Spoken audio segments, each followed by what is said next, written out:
Shalom, selamat pagi buat seluruh siswa-siswi ibu yang ada di rumah. Apa kabar buat kalian hari ini? Masih tetap semangat ya anak-anak ibu, walaupun untuk sementara kita belajar dari rumah dulu. Hari ini kita masuk di pembelajaran yang kelima. Silakan buka nanti buku paket kamu pada halaman 145. Kita masuk di muatan pelajaran Bahasa Indonesia dan juga PPKN. Seperti biasa anak-anak ibu, kita ambil sikap berdoa dulu ya. Kita berdoa.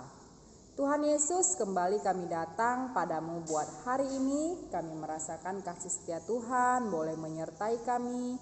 Hingga pada saat ini kami boleh mau belajar kembali Tuhan.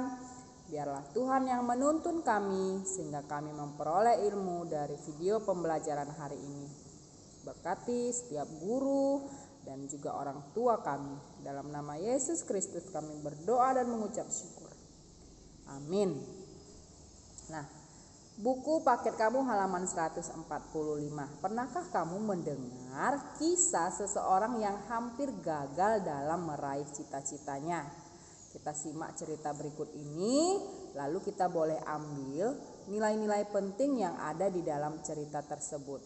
Judul cerita hari ini yaitu Meraih Cita Walau Nyaris Putus Asa.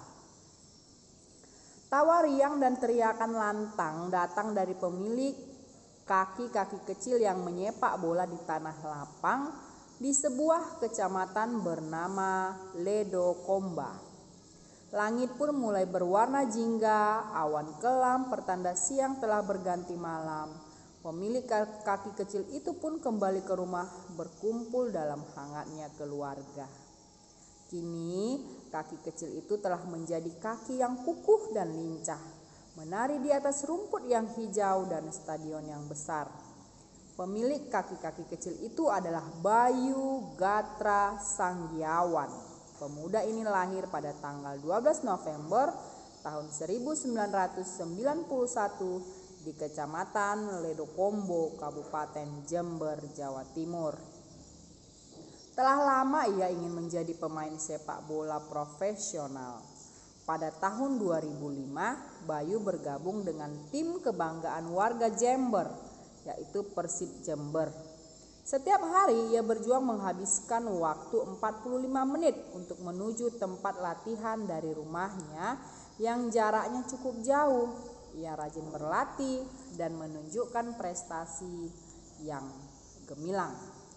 Dari Persib Jember, Bayu pindah ke Persekap Pasuruan sebelum akhirnya ia berhasil masuk tim Pekan Olahraga Nasional di Jawa Timur untuk berlomba di PON pada tahun 2012 di Riau.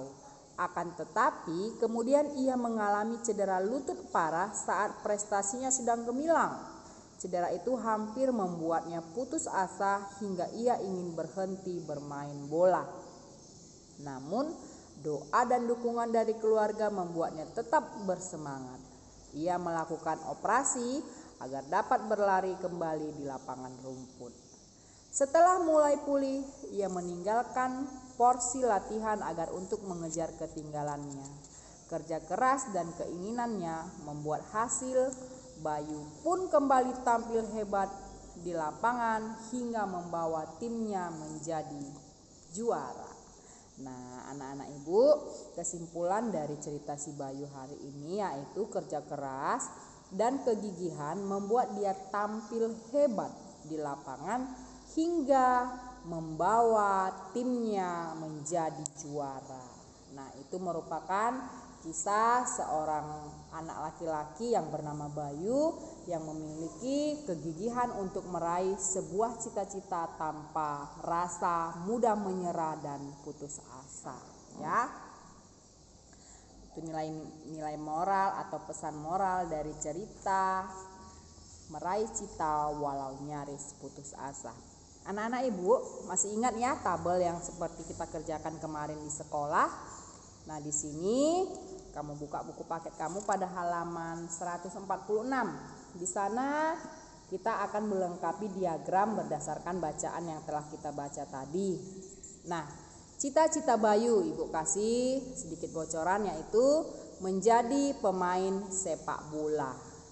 Nah, halangan yang dapat dihadapi, yang pertama itu mengalami cedera lutut parah pada saat prestasinya sedang gemilang. Nanti kamu lanjutkan, masing-masing kamu buat 2 ya. Halangan yang dihadapi 2, sikap yang dimiliki 2, usaha yang dilakukan 2, seperti yang pernah kita kerjakan di sekolah. Ini nanti untuk tugas bahasa Indonesia. Kita masuk di muatan pelajaran PPKN. Semalam Ibu sudah menjelaskan tentang beragam jenis agama yang ada di Indonesia beserta tempat ibadahnya. Dan Ibu sudah suruh kamu mengerjakan PR tujuan perayaannya. Nah, hari ini kita akan melanjutkan materi tersebut dengan menuliskan nama tempat ibadah dan kegiatan keagamaannya. Yang pertama itu agama Islam, tempat ibadahnya itu di masjid.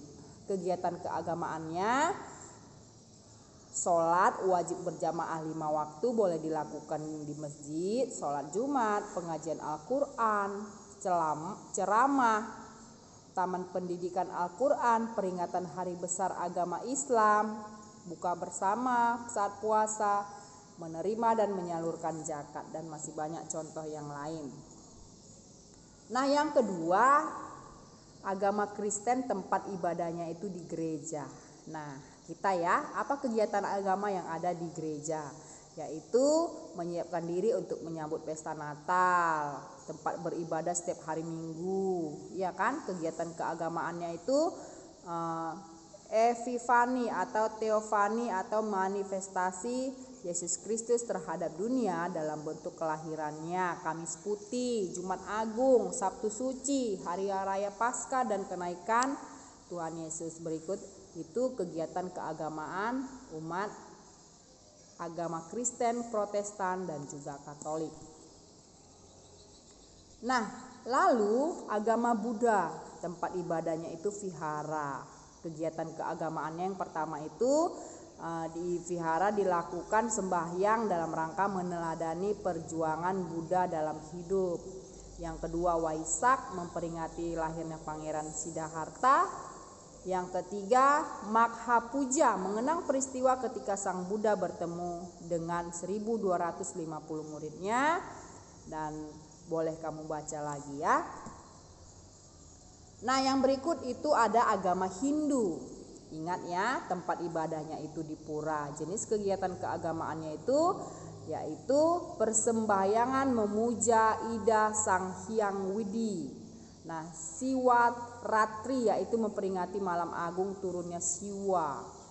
Pagerwesi untuk memuliakan Ida Sang Hyang Widi Wasa. Yang keempat, Nyepi merupakan hari raya penyucian dewa-dewa.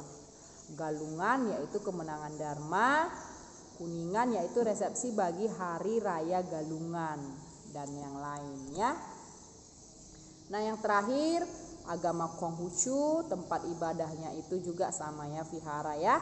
Nah, jenis keagamaannya yaitu tahun baru Imlek, seperti yang baru kita lakukan akhir-akhir ini ya, memperingati perayaan pergantian tahun Imlek. Cap Gome seperti tadi malam kalau Ibu nggak salah ya, perayaan 2 minggu setelah tahun baru Imlek. Yang ketiga, Cengbeng, yaitu ziarah kubur bagi warga keturunan Tionghoa. Yang keempat, Penchun adalah salah satu bentuk peringatan dan penghormatan kepada nenek moyang. Dan sembahyang Tiong Chiu. Ya, itulah tadi jenis-jenis tempat ibadah dan kegiatan keagamaannya. Tugas kamu hari ini yang pertama itu melengkapi diagram halaman 146. Tadi sudah Ibu jelaskan. Untuk tugas PPKN halaman 148, 149 kamu tulis kegiatan keagamaannya, cukup kamu tulis 3 setiap agama.